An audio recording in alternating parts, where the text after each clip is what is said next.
Welcome back to Crystal Conversations, a series where we bring experts to expand on certain topics, sift through the noise, and make things hopefully a lot more simpler and easier for investors to understand. Today, the topic of conversation is impact investing. We have with us Pierrick Balmain, Head of Asia Pacific Business Development at Blue Orchard, a leader in impact investing, which is managing over $3.5 billion US dollars. Thank you. Arun, it's a pleasure to be here. Thanks for having me today. I look forward for our conversation. Absolutely, it's our pleasure. Firstly, what is impact investing? Well, impact investing is a way to invest your money on a for-profit basis. So very first of all, I would like to kill some sort of preconception that it's a philanthropy style. This is not the case. Impact investing is an idea that started, like I would say, 10 years ago, more or less, from a terminology perspective, but that is way older than that. And that consists in investing your money with the intention to generate side by side some financial return, as well as a positive and measurable social, environmental, economic outcome with your investments. Okay, excellent. So just from my understanding then, it is for profit. It definitely falls under that category. Absolutely. And how would you, where does the end money actually go? Like, is this supposed to be, so this is not a charity by any stretch of the means. Are there certain activities or underlying assets that are only for impact investing?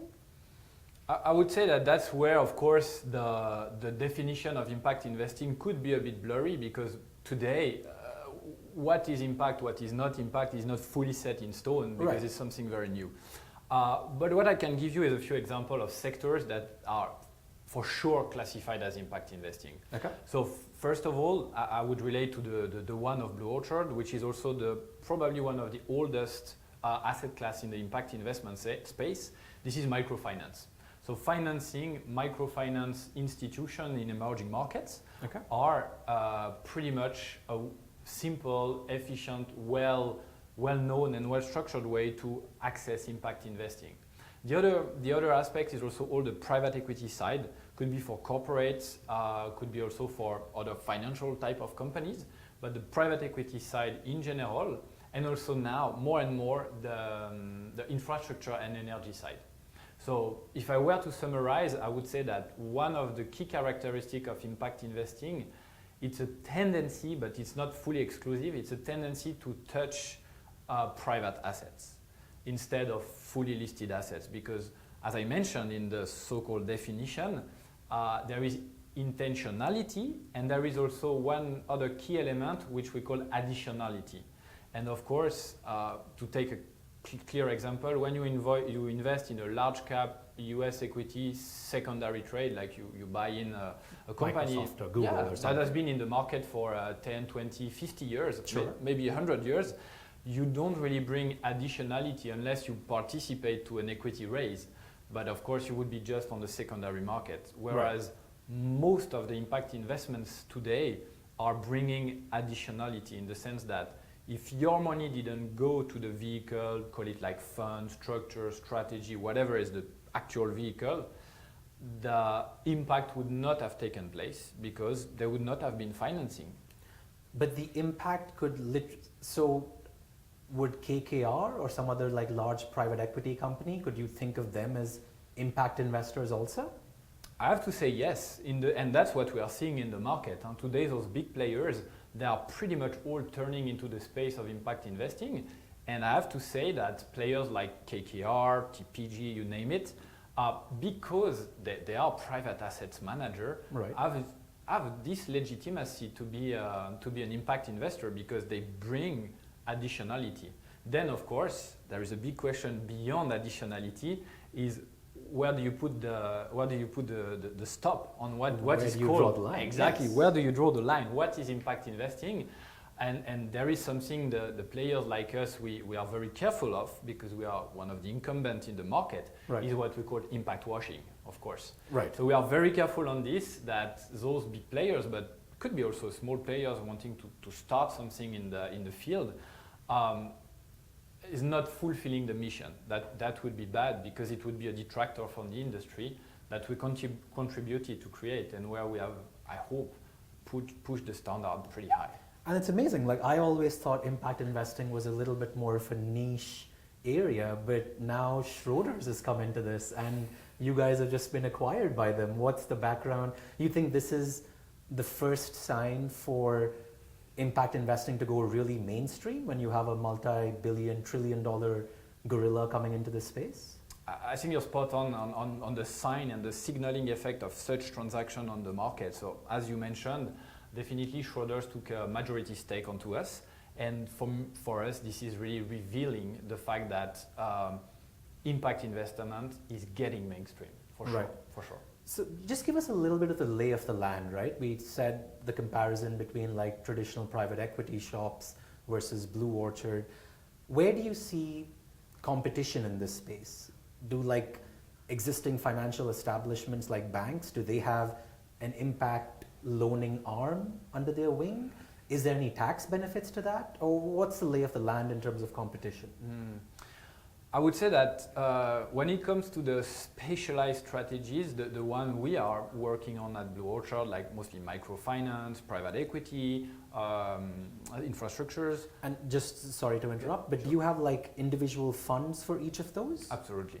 Yeah. Is that a legal requirement, or is that something that you have consciously chosen for marketing purposes? The latter. Definitely, what we have remarked in the market is that people, and when I say people, I cover the full spectrum from like accredited investors toward like the big, large institutional players. Sure. They all want clear, segregated allocation. Right. So mixed funds, they don't like. Got it. Exactly. So that's why we are really like piecemealing the approach. Okay. We have microfinance debt, we have private equity, we have infrastructure, we have listed debt, etc., etc. So to come back to your question, trying to picture the field, what we see at the moment is, I would say, top tiers, specialized asset manager, us, some competitors, many coming from Switzerland actually. Okay, and interesting. To say it simply, most of them are coming from Europe. So specialized, large boutique, just like we are. Why do you think that's the case, by the way? I think the Swiss origin of, especially for microfinance, I guess comes from the specificities of the country. It's a country that, of course, welcomes a lot of wealth because it's a hub for the international private banking. Right. And it's also a culture very present in Switzerland. Some would call it like Protestantism, where you want to help the outside. And also, when it comes to the creation of our company, we have been created in Geneva. And Geneva it was the perfect spot to create Blue Orchard, because it was the intersect of the international organization, because at the end of the day, Blue Orchard got sort of been created by the UN, in the sense that they have done like projects to help to prepare the creation of Blue Orchard. And of course, the UN is in Geneva very strong. And also you have the private banking arm, where like high net worth individuals wanting to do good were here and have been able to help from day one. Do they get any tax benefit or advantage by investing in? No. So it's not No. Okay. I mean, the only tax advantage is at the fund level. So for example, in Luxembourg, the microfinance funds are tax exempt at the fund level. So when we receive interest, we don't pay interest, we don't pay tax, sorry. But then from an investor perspective, it will be local jurisdiction tax. Taxes. Yeah, no particular benefits. Excellent. In terms of, so we went through a little bit about who the competition landscape is. Yep. In terms of the ideal or existing investor base, you highlighted private banks and high net worth individuals trying to do some good. Yeah. Do you see more pension funds involved in this? Is it primarily rich individuals? Is it something of an in-between? Like, what's the spectrum of people who tend to invest into this? The spectrum is getting broader and broader. I think with the experience and the track record we and also the community has built, as not only Blue Orchard, but we have been there. In our case, we are one of the oldest, 20 years track. Of course, at day one, you cannot attract pension funds. Of course. But when you look at our journey for the last like 5-6 years, definitely that's where, and even a bit before, we see that the pension fund have been attracted to us. So today, an asset manager like us, we are really covering the spectrum from accredited investor, high net worth individual, toward the large pension funds. In terms of geographies, let's face it, today it's mostly a European plus Japan market. Okay. But of course, the wave is coming very fast into Southeast Asia, meaning like Hong Kong, Singapore, and also Australasia, when you have like Australia that is like taking on the topic very quickly, and New Zealand, of course. It's amazing. You said Europe and Japan, two countries or two regions where there's been a lot of accumulation of wealth for over many, many decades, if not centuries. Do you envision Singapore, which is more of a newer private banking hub as compared to Switzerland, do you envision Singapore to be like the next big center that pushes impact investing after all the accumulation of wealth that's been happening here over the last 20, 30 years only? I would call it an emerging center for that, in the sense that you are totally right, the constatation you are making in the fact that the wealth here is newer, so the problematic of impact investing is less important and less focused compared to old wealth that we have seen in Europe. However, what I've observed in the market, this is what I'm covering the region, and definitely I've seen that the things are picking up very fast. So starting from a low basis, but rate of growth is very, very impressive. And you see many initiatives here from the government, from the government agencies, the agencies investors that are going in this direction. Okay. And also when it comes to my conversations with family offices or private banks, this is a topic that's picking up. Interesting. So now for all our investors, it's obviously about returns. And now given how impact investing is a different niche as compared to the rest, like a more macro hedge fund or a fixed income fund, is the returns of this asset class uncorrelated to the rest of the market? And is that like a selling point of the business? Or is it like a private equity fund and you kind of come under that same umbrella to some extent? So if I take the example of our main strategy of flagship fund, if I may say, which is a debt microfinance fund, definitely features such as decorrelation, strong decorrelation, are an important element. So what people like in impact investments, relatively in general and also specifically in our offering, is really this capacity to decorrelate the return from the classic event in the capital markets. So for example, I like to take those events, global financial crisis. Let's say that the offering of Blue Orchard managed to be like quite unaffected. If you look at what happened Q4 last year, which was really like a deep root on the market, end of the world, at least for a month. Definitely what happened to our funds, it was like just business as usual. So that's the beauty of it. The impact investing has its own cycles. So it doesn't mean that it's a perfect investment that will never have a drawdown, of course not. But the interest of it is that impact investments drawdown will not correlate with a classic like trade war or lack of growth in developed countries, these kind of things.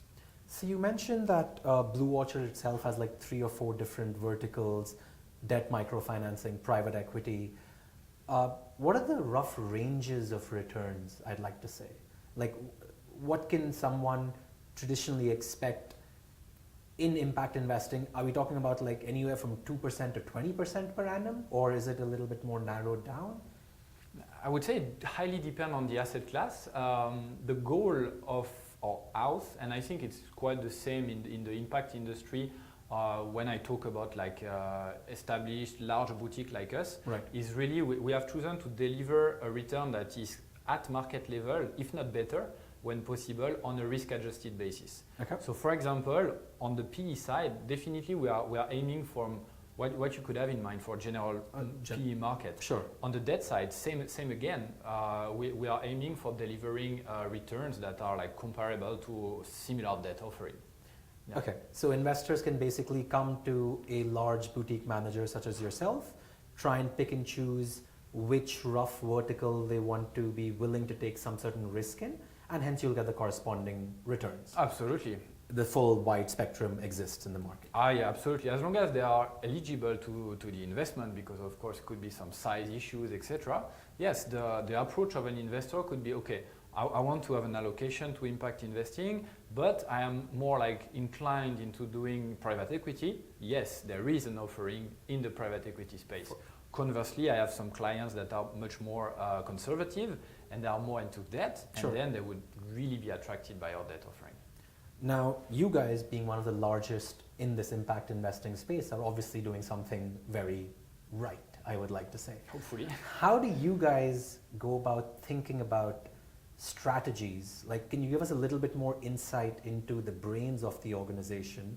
Where do you think of, I think this vertical might be interesting and let's do a whole campaign around it and create a strategy around that? Or do you actually go about, like value investors, you see pockets of value in debt microfinancing in Indonesia, and hence you'll focus only on that? So is it like a feel-good factor? Is it a bottom-up analysis where you understand that, okay, I think there's space to make some money in a nice, good, impactful way in a certain country, and that's where you create a strategy? Or is it more top-down and you think, you know what, the world will be a better place if farmers in XYZ developing country get access to capital? Of course. I would say it's a mix of both, in the sense that, so first of all, if I take the case of Blue Orchard, we have overarching elements that, of course, channel what we do. For example, we are going emerging market only. So we consider we have nothing to bring to the market on the DM side, and that's why we are concentrating, focused exclusively on the EM side. But there are impact investing funds for developed markets also. Absolutely. And I think, I mean, definitely my view is this is no better or worse. There are causes that are definitely good to address, both in developed countries and emerging markets. But that is very true. It is not what we do. And the majority of the market is more geared toward emerging markets. So first of all, we have squared our offering and say, okay, this is EM. That's very clear for us. And then when it comes to strategizing around what we want to launch as a product, and this is typical of impact investing, is that you need to conceive and conceptualize your impact story, what we would call theory of change, at the outset of the fund. So you need to have this story in place and this value creation from an impact perspective to be meaningful first. So I would say the approach is slightly more top-down. We would like to address a theme first, and then we curate it for potential of investment. Is it doable? Is it a return-making investment? That's more the way we approach it, I would say. Fascinating. But of course, we also like contradict or cross-check it from a top-down perspective almost at the same time. Got it. So it is literally like what a fund does to some extent, but you do see the value on one side, but then you also see the top-down approach and figure out and create the full story around that. Exactly. That's the beauty of working on impact investment asset manager, is that you really need to think side by side. That's our approach, is really to try to put as best as possible the two together, not compromise return against impact. Not easy every day. Of course, I can tell you. So, so far so good, touch wood. Impact investing has been coming up in the news a lot more. Funds of your size in the billions of dollars have been created, not overnight, but over the course of time. Where do you see impact investing in the future? And I'd love it if we could have some kind of like a shorter term view and potentially, a much longer term view of impact investing. Where do you see this going, this asset class? Yeah. So today, just to picture you quickly the asset class, there is an association called the GIN that's like specialized in impact investing, so Impact Investment Network.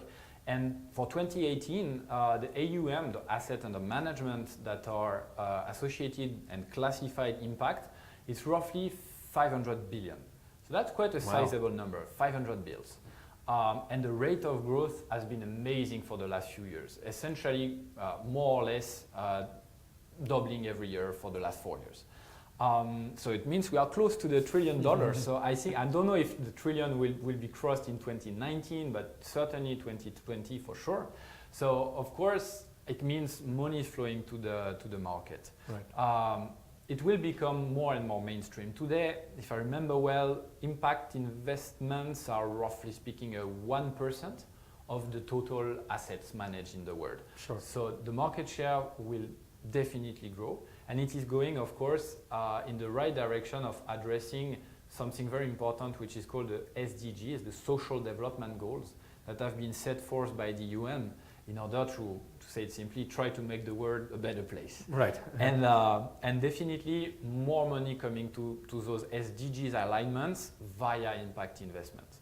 So what I see for the short term is more funds created from established managers. Okay. Maybe the creation of a few new managers, because of course it's an attractive area that would probably entice new people to try something in the space. Right. Accumulation of new assets into the field, and also a continuous professionalization. I think on this we have gone really far, especially like established players like us, but it's really like continue to learn, continue to reinforce the quality of the management across the space. So that's for the relatively short term. And if I talk long term, I would just like sort of take the vision of my company and say that the goal is to mainstreamize, if I may say this neologism, mainstreamize impact investing, making it a no-brainer. Something that it's not a new sexy thing to have, but just like, okay, this is impact investing and so be it. That would be the great state, I would say. Excellent. Thank you very much, Pierrick, for your insight. My pleasure. I learned something new today. Yeah. I know a lot more about impact investing. Thank you.